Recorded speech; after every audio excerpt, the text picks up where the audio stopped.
Another week in the books, and now we're entering the biggest weekend of the year, Rivalry Week. Teams will be fighting for their lives against the schools they hate the most. Downtrodden teams with nothing to gain have the opportunity to ruin their rivals' seasons just out of spite. Last week I threw in the please God let this happen 6-way tie ACC scenario, and I am pleased to report that it is still alive. Every result needed to hit last week hit, and it's looking like there is a legit chance for this Armageddon scenario to happen. With 1 week left before conference championships, there are still an outrageous 28 teams left battling for spots in the college football playoffs. As always, let's pay tribute to the teams who saw their hopes vanish over the weekend. I know Tennessee has won their last two with a nice showing in Gainesville, but there just hasn't been enough chaos to really justify keeping them in. The Cincinnati BYU game took out the Bearcats and they dragged Arizona out of Big 12 contention despite them beating Baylor. USC wasn't up to the test against Oregon and find themselves out, and we lost a few more stragglers along the way. So it's time to say goodbye, but I hope they have fun in the Pop-Tart Bowl or whatever nice weathered bowl game they find themselves in. Alright, now let's jump into the teams actually still in playoff contention. Like in the previous videos, I will separate them into 5 categories. Mortal locks for teams that are in no matter what, locks bar and collapse for teams that just need to win either 1 or 2 games that they really should be winning, control their destiny for teams that would be in if they won out, need a little luck for teams that just need to win out and have maybe 1 or 2 results fall their way, and finally pray for those pesky teams that just don't seem to go away and at times need 10 plus results to happen any given week. So starting with mortal locks, we have some new additions joining the Hoosiers this week: Ohio State, Texas A&M, and Georgia. Indiana is coming off of a bye week to play Purdue this weekend. I am praying to God that the spoiler makers do not rear their ugly head this weekend, but any Buckeye fan would tell you this team just wins unwinnable games for no apparent reason. But even with a loss, the Hoosiers are in, and they would likely still make the Big Ten title game assuming Ohio State beats Michigan. But as the past has proven, that might be a big assumption to make. While Ohio State has won 17 of the meetings between the two since 2001, they've dropped the last 4 while being ranked as the better team every time. If they can break that streak and win the game, they're in the Big Ten championship and lock up a bye in the playoffs regardless of the outcome. But if they lose to Michigan, they would likely fall out of the top 4 on account of their pretty dismal strength of schedule, ranked 52nd in the country and second to last in the Big Ten. It wouldn't be anywhere near enough to knock them out of the playoffs, which is why they move up this week after taking down Rutgers. Texas A&M is still undefeated at this point in the season, which seems about as normal as Indiana also being undefeated. They didn't run into any trouble in their annual SEC bye week against Samford, and hopefully they're well rested this weekend because their matchup with Texas should be one of the most exciting games of the year. With a win this Friday, the Aggies would wrap up a place in the SEC championship and more than likely a bye in the playoffs. With a loss though, they would still obviously make the playoffs, but their conference tiebreakers are so abysmal that they would likely be out of the SEC championship. They would need Mississippi to beat Ole Miss in the Egg Bowl and Auburn to beat Alabama in the Iron Bowl. This really only has a bearing on their seeding in the playoffs, but it would be cool to see Texas A&M make their first ever SEC championship since joining the conference in 2012. Georgia, on the other hand, has become a staple of the SEC championship, playing in 7 of the last 8 and hoping to extend that streak. Charlotte wasn't a problem last weekend, but this team already wrapped up their conference play as they take on Georgia Tech in the inaugural Invesco QQQ Atlanta Gridiron. Okay, no. It's clean old-fashioned hate. They've played this game since the 1800s. You can't just slap an ETF on it and expect that horrible name to ever be muttered by a college football fan. Anyway, I believe even with a loss here, Georgia would still be a shoo-in, which is why they move up a tier. For them to continue their streak of making the SEC championship, this non-conference game doesn't matter, so they just need outside results. Specifically, either Alabama or Texas A&M losing this weekend. Either would see them in, but they'll have to wait for the playoffs if both of those teams win. Moving down into locks, bar, and collapse, I want to start with Oregon. It is definitely debatable what tier this team should fall into, whether it's here or up above in mortal locks. As with a tight loss to Washington, I do believe they would still be in. But things could get tricky if they were to get blown out. They've done really well since their only loss to Indiana. picking up 2 solid wins against Iowa and USC, proving that they do belong near the top. The playoff bubble is just so tightly packed with these 2-loss teams clawing to get in that if they were to lose by, say, 30 or 40 points against Washington, which, yeah, I know, seems a little unrealistic, there is a world where they could fall down, especially if someone like Michigan beats Ohio State. So Oregon, literally just don't lose in the same way that you lost this game in 2016 or 2017, and you'll be fine. The Big Ten Championship is all but out of reach, but a win and an Ohio State loss would get them there. Not much has changed for Texas Tech coming off of their bye week. They're 24.5-point favorites this weekend against West Virginia, and a win there secures their spot in the Big 12 Championship. If they lose against West Virginia, the committee would likely jot them outside of the top 10, but they could still sneak their way into the Big 12 Championship for a chance at an automatic spot with an Arizona State loss. Assuming they win this weekend, they're in no matter what. They could lose in the Big 12 Championship for their second loss and not have to worry much, as they would never fall more than a few spaces. It would completely screw over a bubble team with 2 Big 12 teams getting in, but we'll get to that later. Ole Miss is coming off of a bye entering the Egg Bowl, but so is Mississippi State. This is flat out a massive game for the Rebels. There has been a ton of speculation surrounding Lane Kiffin with LSU and Florida job openings, and if they lose here, it very well could be his final game coaching Ole Miss, as I expect they would be left out due to their weak strength of schedule. They're basically non-factors in the SEC Championship because even with a win, they would still need Texas A&M and Alabama to lose this weekend. It's pretty simple here. Win the Egg Bowl, you're in.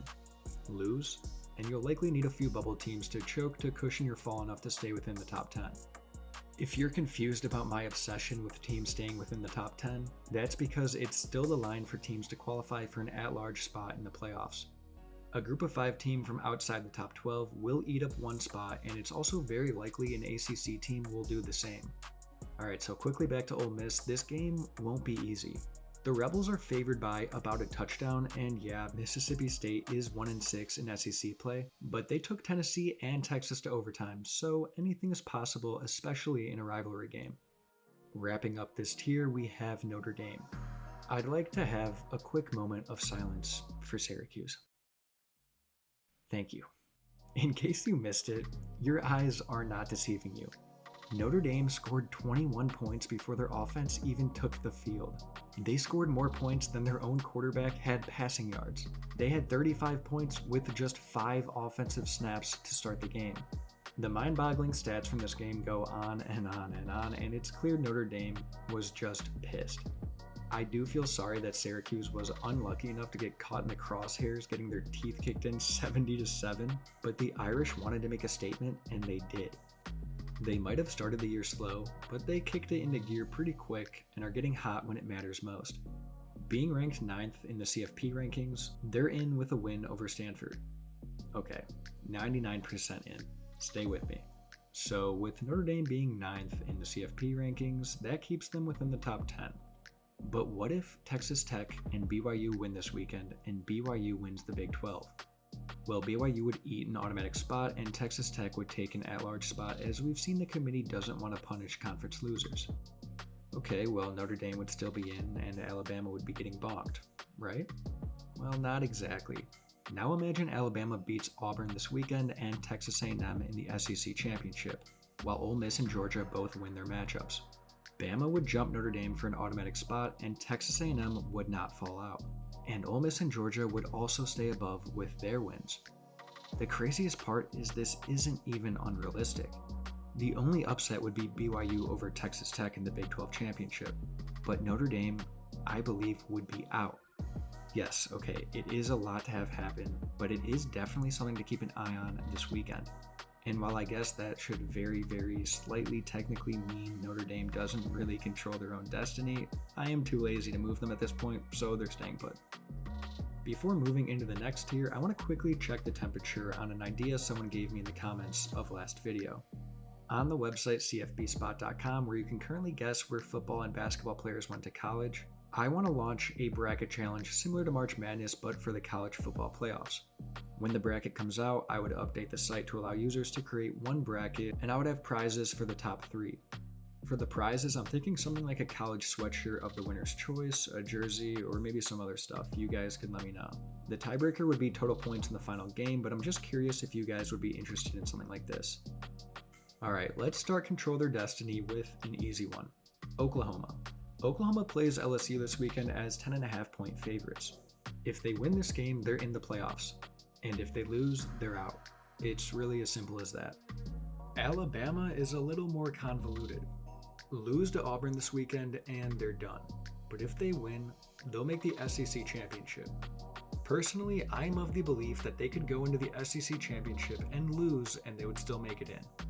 The chain reaction of consequences that could occur from dropping them out could lead to the complete dismantling of conference championships in general, because who would want to risk playing in them when they know it could hurt their chances of making the playoffs? It could get messy if BYU wins the Big 12 championship and jumps into the playoffs, but I think the committee would be quicker to throw Notre Dame out than to let the SEC runner-up sit out. So just win the Iron Bowl and you should feel pretty comfortable. Moving on to a team with the right to feel a little bit snubbed by the CFP committee, BYU. I mentioned last week about the theory that the committee could leave BYU at 11th to avoid what happened with SMU last year, and it looks like that's what they're doing. Despite taking down Cincinnati and having the 6th highest strength of record, BYU didn't budge from their spot as the first team out, and now their path seems pretty clear, although the Cougars are not going to like it.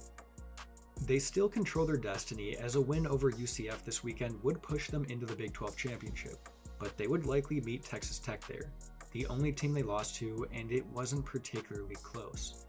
They would have to win that game to push their way in.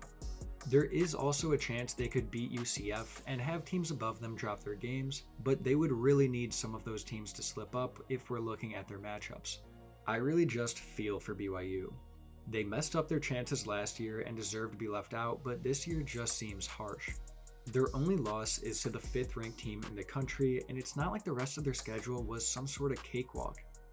They currently have wins over Utah and Arizona, both ranked teams. Should they get the rematch against Texas Tech, it would probably be the biggest conference championship game in terms of shaking up the playoff landscape. Looking to the ACC, we have SMU and Virginia. The only way either of these teams is even sniffing the playoffs is through the ACC championship. And luckily for them, they both just have to win their games this weekend to get in. While Pitt could wind up with the same conference record as them with a win over Miami, they would be left out in 3rd due to their loss against Louisville, since SMU and Virginia both beat Louisville. This means SMU just has to win at Cal, where they are 13.5-point favorites, and Virginia just has to beat Virginia Tech, where they're 8.5-point favorites. It wouldn't be the craziest thing if either of them lost, but if they get the job done, the winner of the two in the ACC championship would make the playoffs, likely as the 11th seed. Finishing this tier, we have our first group of 5 team, Tulane. Despite North Texas and James Madison picking up wins in their games, Tulane remains the only ranked group of 5 team, which is why they find themselves here. They play 1-10 Charlotte, who are, for a lack of a better term, horrible, and have 0 FBS wins, so that really shouldn't be an issue. A win there and they're in the American Championship against who we will currently assume to be North Texas, and winning that game punches their ticket to the playoffs. So another very neat and simple path, but this is pretty much where that ends as we move on to teams who need chaos to reign. Starting strong, we have Michigan. They got it done at Maryland and now have their biggest test in possibly the greatest rivalry in the entire sport, the game. If they were to win this matchup for the 5th time in a row, I'd give them about a 90% chance of making the playoffs, but this is why they aren't in the tier above. It would be a travesty to leave them out, but that's really just how little room there is on the playoff bubble this year. Michigan does not control their conference championship path, despite some people believing that they do. This is because Oregon would be above them on Big Ten tiebreakers. But if Oregon or Indiana lose, then Michigan would be in the Big Ten championship. Vanderbilt still finds themselves in a pretty tricky spot. Diego Pavia threw for damn near 500 yards in their win against Kentucky, but the Commodores did not budge in the CFP rankings. Still being ranked 14th with no shot at the SEC championship and only Tennessee left on their schedule, this team is going to need a lot of programs ahead of them to fall apart in the 11th hour. If you're a Vanderbilt fan, you obviously have to root for your team, but you should also be aggressively hate-watching teams like Alabama, Oklahoma, Notre Dame, or anyone else around those last few spots. Moving back into the group of 5, we have North Texas and James Madison. Nothing has really changed here, and I feel for James Madison. Not being ranked for another week weakens their chances even more.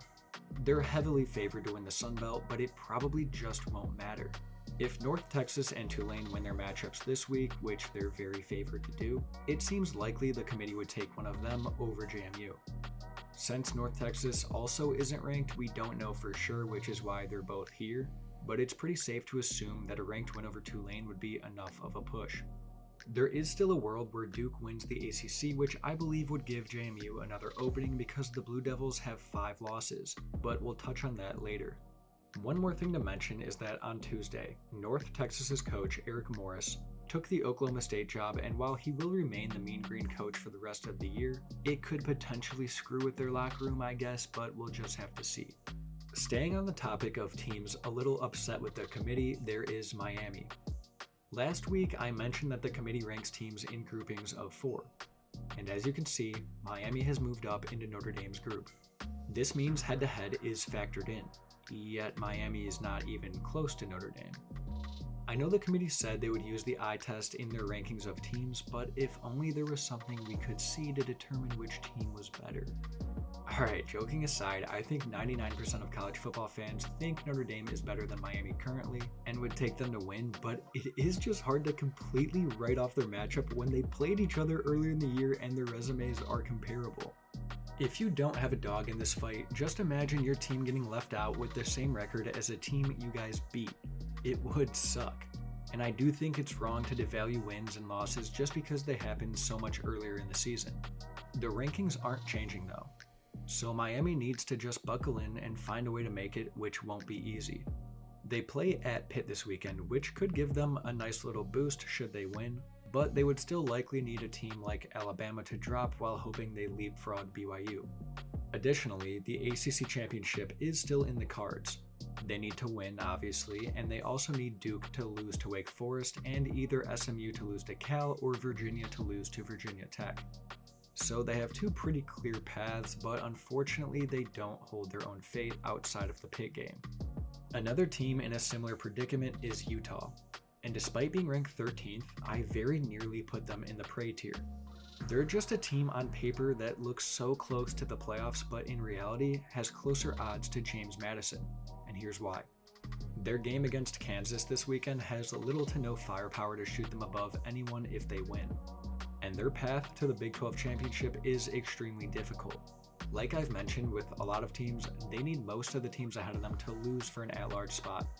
But let's look at what they need to happen to make the Big 12 championship. The easiest path is simple on the surface, but requires a major upset. They need to win, and need BYU and Arizona State to also win, so no upsets there. But then they would need Texas Tech to lose to West Virginia as 23.5-point favorites. So not great. The final team here is Pittsburgh. They stayed alive over the weekend against Georgia Tech and in the process created a mess in the ACC. And while we're on the topic, let's just talk about the mess right now. For the 6-way tie to happen, SMU has to lose to Cal. Duke has to beat Wake Forest. Miami has to beat Pitt. And Virginia Tech has to beat Virginia. That's literally it. Just 4 games needed to cause complete pandemonium in this godforsaken conference. A few of the other games would affect the participants, but one team remains a constant: Duke. Should this tie happen, Duke would be in the ACC championship, which is massive because, as I mentioned, I don't think they can make the playoffs even with a win, which would open the door for a team like James Madison. But back to Pitt. They're obviously hoping to spoil that fun and beat Miami this weekend. If they can pull off that upset, they would just need either SMU or Virginia to lose to book their spot in the ACC championship. Alright, let's get weird in the prey category and start with the team that Pitt just beat, Georgia Tech. They had the world on a string last week and unfortunately blew it. Now they're slumming it with the rest of the teams in prey. As is the case for all but one of these teams, it's conference championship or bust. This, I believe, is their only path. If everything goes as you see here, it would be them and Miami in the ACC Championship, but this is only if the world completely aligns for them. UNLV and San Diego State need the American Conference and James Madison to implode. And even then, they would probably need a team like Duke to win the ACC. So it's pretty much over for these two unless the impossible happens. Finishing the group of 5 teams, we have Navy and USF. Both teams need Tulane or North Texas to lose, which is pretty unlikely given their opponents. Arizona State is a long shot to win the Big 12, and that's their only hope at the playoffs for a second year in a row. The easiest way for this to happen would be to beat Arizona and then have BYU lose to UCF while Texas Tech beats West Virginia. So definitely better odds than some of the others down here, but they should say a little prayer before Friday and Saturday anyway. And lastly, like the gum on my shoe, is Texas. With 3 losses, they have a lot of ground to make up. Luckily, they play Texas A&M, which can give them a much needed boost. But they would still need at least like 5 teams ranked ahead of them to fall on their faces. So there we have it. I had to grind a little bit to get this video out earlier, but I hope you guys are having or had a great Thanksgiving depending on when this video does come out. Also, apologies for any of the mic audio issues. I'm recording in a completely different spot, so sorry. This weekend should really be the best of the year, with insane slates on both Friday and Saturday. The key games I would pay close attention to are the Egg Bowl, Georgia against Georgia Tech, Texas A&M at Texas, The Game, Miami at Pitt, Oregon at Washington, and the Iron Bowl. If we're being honest though, there are so many other games that mean a ton this weekend and should be sweet to watch. So let me know what you guys think about that CFP bracket idea, and I'll see you next week.